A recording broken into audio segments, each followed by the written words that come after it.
Olá, muito boa tarde. A partir de agora você acompanha o Papo Saúde, o nosso programa semanal onde a gente conversa com especialistas sobre iniciativas que são desenvolvidas pela Prefeitura de Fortaleza por meio da Secretaria Municipal de Saúde. No programa de hoje vamos falar sobre os riscos da leptospirose em períodos de chuva.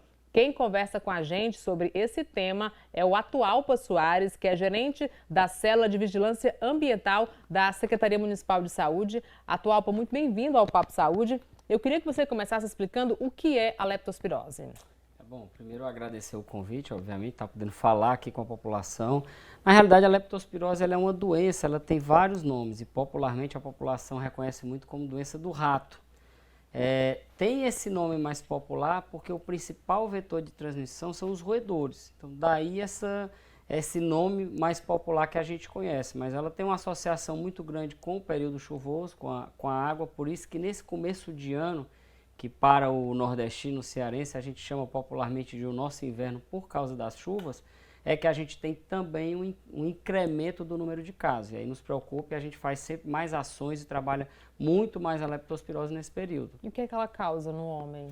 Bom, ela é uma doença que ela tem de início, para a grande maioria das pessoas que adquirem, uma fase que a gente chama de uma fase mais leve, que ela se parece com a grande maioria das doenças que a gente tem nesse período, essas viroses, ou as próprias arboviroses como dengue, chikungunya, que são febre, dores de cabeça, dores no corpo, pode ter vômitos, relatos de tosse, enfim, alguns outros sintomas que não são os mais clássicos, mas que quando você dá entrada na assistência à saúde, ele pode confundir com, como eu falei, com todas essas viroses. Tem cura?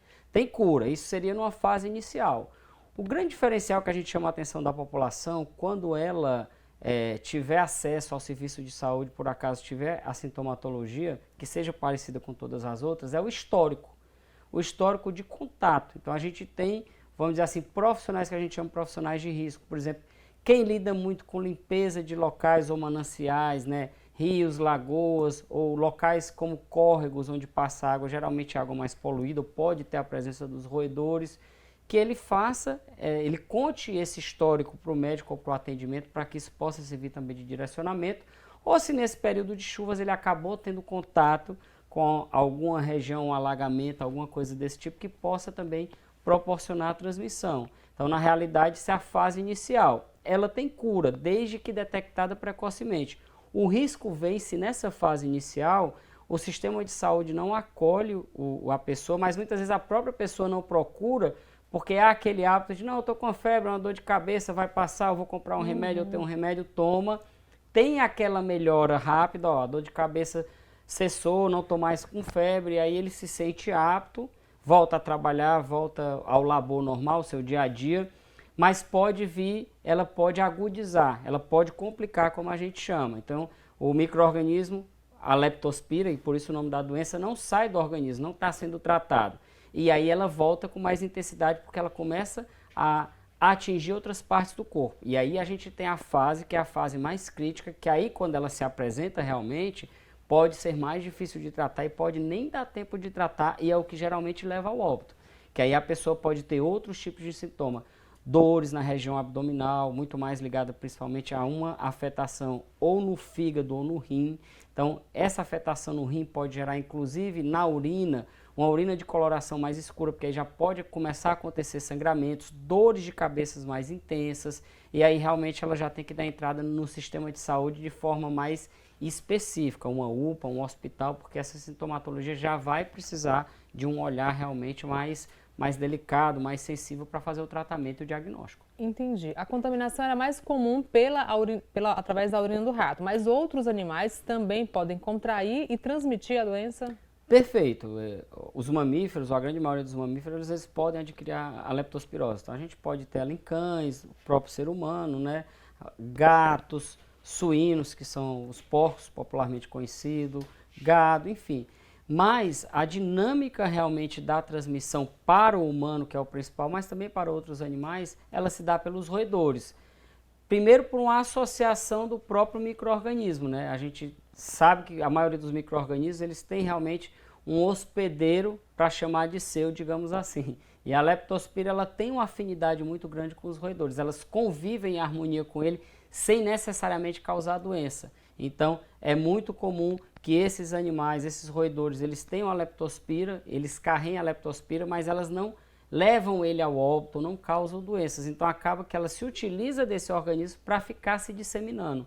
E na realidade é isso que acontece. Como a gente tem uma presença muito ostensiva de roedores, eles acabam circulando, urinando e distribuindo a bactéria pela urina. E uma coisa interessante também é que essa bactéria não é que ela é resistente, né? Ou seja, se você usar uma solução de hipoclorito, que é a água sanitária popularmente conhecida, isso aí já é suficiente para, por exemplo, desinfeccionar o ambiente, desinfectar e eliminar a bactéria. Mas em condições normais, ela pode conviver por um bom tempo. E daí porque nessa época de chuva, como a água vem muitas vezes nesses bueiros, nesses córregos, nos locais onde esses roedores eles costumam conviver ou fazer passagem, ela acaba levando essa bactéria que está viável, está viva, e aí quando ela entra em contato não só com o ser humano, mas com qualquer outro animal que possa servir de hospedeiro, ela consegue fazer a penetração e causar a doença. Qual é a orientação para quem tiver contato com alagamento, que foi uma coisa que não é inevitável? Eu tive que passar por um alagamento, a água entrou na minha casa, o que é que eu posso fazer para me prevenir? Primeiro é evitar o contato, né? Mas como você falou, nem sempre a gente vai conseguir evitar esse contato. Então, realmente teve o contato, primeiro, depois desse contato, fazer uma desinfecção no corpo. Então, lavar muito bem com água e sabão, se possível um álcool 70, esse que a gente está usando pela questão da Covid, ele já é suficiente também para fazer uma boa higienização, mas isso pode não ser o suficiente porque já teve o contato. Então, casa ou sapatos ou outros, você lavar muito bem, se possível também fazer uma desinfecção ou com hipoclorito ou com álcool ou um outro produto. A casa também, se possível, fazer uma boa desinfecção, uma boa limpeza. Se ela foi após essa, vamos dizer assim, essa enchente, com esse contato, fazer uma boa desinfecção da casa.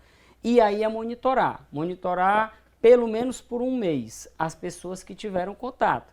A doença ela vai se mostrar, vamos dizer assim, essa fase inicial, em torno de 5 a 14 dias, né? O mais comum é perto de 7 a 10 dias, mas em torno de 5 a 14, a grande maioria das pessoas vão manifestar os primeiros sintomas. Mas tem relatos que podem ser antes como depois, até um mês. Então, por isso que depois do contato, você sabendo do risco, é muito importante que você se monitore.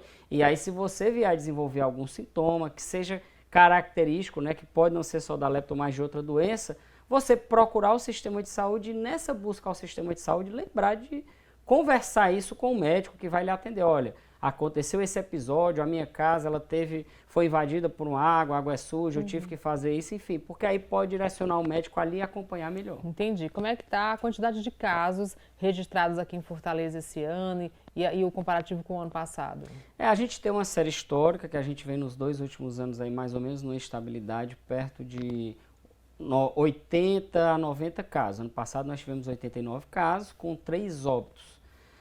Para a gente ter uma ideia, a dengue, por exemplo, ano passado a gente teve 2.000 casos, mas a gente teve 5 óbitos. Então, proporcionalmente, a gente pode dizer que a lepto ela leva mais a óbito, inclusive, do que a própria dengue. Estou fazendo esse alerta aqui porque para a gente é uma doença que a gente tem trabalhado bastante e vem diminuindo também ao longo dos últimos anos. Esse ano, até agora, nós só temos 6 casos, né? E desse caso, um óbito e tem um outro óbito sendo investigado, né? Então, a desinvestigação, porque a gente não pode confirmar que foi por causa de lepto. E, enfim, mas o período chuvoso ainda não acabou. Em geral, como eu falei, a doença se desenvolver ou vir aparecer um tempo depois. Então, a gente trabalha muito bem, acompanha, monitora isso pelo menos até julho, que geralmente é a época onde a gente vai ter o maior quantitativo de casos, né? Mas esse ano, graças a Deus, comparativo com o ano passado, a gente vem numa queda até o momento do número de casos. Que continue, né? E o que é que está sendo feito para essa redução? É prevenção? Como que a população também pode fazer para ajudar? Primeiro, as ações, né? As ações da lepto nos últimos anos, eu digo não só da lepto, todas essas zoonoses, que é o setor da vigilância ambiental, né? E também não só as zoonoses, mas as endemias, como a dengue, a chikungunya, a gente vem trabalhando cada vez mais com inteligência. E essa inteligência são o monitoramento dos vetores, que no caso o vetor são os roedores, e também dos casos. Por que é muito importante? Porque através dos casos, da boa investigação, é que a gente vai saber se naquela região pode ter uma circulação maior do vetor e do micro-organismo. Então a gente vem fazendo esse mapeamento ao longo dos últimos anos E aquelas áreas que a gente identifica como áreas de risco, a gente vem trabalhando ostensivamente em diversas frentes. Primeiro, que a gente chama de mobilização e educação.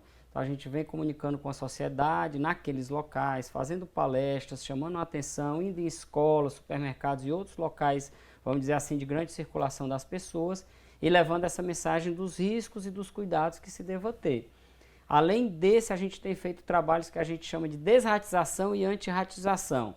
São dois trabalhos diferentes, mas que têm o mesmo sentido, que é afastar os roedores do convívio com o humano.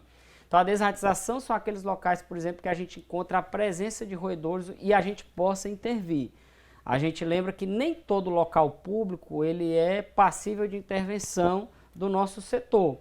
Mas aqueles locais onde a gente identifica o risco iminente à saúde humana e que a gente faz esse mapeamento, a gente faz intervenção aplicando produtos específicos que são para fazer o controle da população de roedores. E o outro que a gente chama de antirratização também, que é fazer a parte de manejo, de orientação para afastar aqueles roedores de lá. Chama a atenção da população que a gente sempre brinca que toda praga urbana, e a gente chama de praga urbana barata, rato, formiga, ela precisa dos 3 As, que é água, alimento e abrigo. Nem sempre ela vai ter os 3, mas ela pode ter os 3 em locais separados. Então, geralmente, o que é para o roedor, vamos dizer assim, esse abrigo, muitas vezes é o entulho, é o lixo, é o terreno baldio, é a quinquilharia, o inservível que a gente guarda no quintal da nossa casa. Isso atrai não só o roedor, mas pode atrair escorpião, barata e os outros.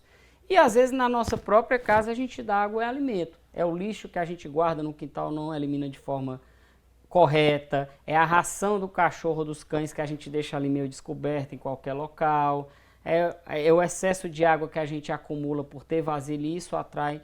Então qualquer um desses fatores pode atrair o roedor para dentro da nossa casa. E isso pode estar muitas vezes num terreno, numa praça, num local público. Então o que a gente faz na antirratização é isso, é entender o território e dentro do que a gente tem competência, junto com outros órgãos da própria prefeitura, a conservação, o serviço público, ela nos ajuda muito nesse sentido, que é quem cuida da limpeza urbana, as regionais também, a gente faz essas parcerias para eliminar isso daí e diminuir a possibilidade do roedor invadir a nossa casa ou o entorno da nossa residência. Então, nesses locais que a gente mapeou de risco, a gente tem feito essas ações de forma mais ostensiva, o que tem representado né, um ganho muito grande, a gente tem notado nos últimos anos. E onde a população pode solicitar o serviço de desratização, de antirratização?